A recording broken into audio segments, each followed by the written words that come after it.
కూడా నా కళాభివందనలు నమస్కారాలు చెప్తూ ముగ్గురు వ్యక్తుల గురించి నేను ముందు చెప్పాలి. నాకు హరిరామస్వామి గారు గాడ్ ఫాదర్ లాంటి ఆయన. నా క్షేమంగా వెళ్ళి లాభంగా వెళ్ళి రిలీజ్ అయిన కాడి నుంచి ఈ రోజు వరకు ఆయన నా గాడ్ ఫాదరే.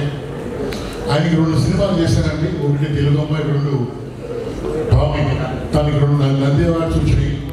కానీ బట్ నా 2 నంది అవార్డ్స్ తీసుకునే టైం వచ్చింది ఇప్పుడు లోకేష్ గారు ఉన్నారు కాబట్టి ఫస్ట్ ఆయన గురించి అయిపోయింది.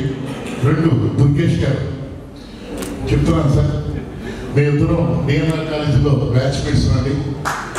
ఆయన ఫైన్ ఆర్ట్స్లో బాలచంద్రుడు వేస్తే నేను సాంఘిక నాటకాలు, ఆయన దానికి బెస్ట్ యాక్టర్ అయితే నేను దీనికి బెస్ట్ యాక్టర్ని. అలా 2 సంవత్సరాలు కలిసి ఉన్నాం. అప్పుడు ఎలా ఉన్నారు, ఇప్పుడు అలాగే ఉన్నారు ఆయన.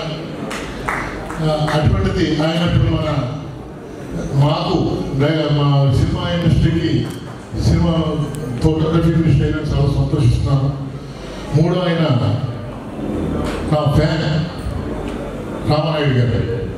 ఎందుకంటే నేను చిన్నప్పటి నుంచి వర్క్ మైండెడ్ అండి. ఆయన ఇక్కడికి నేను పాలకొల్లు నా పుట్టింట్లాంటిది.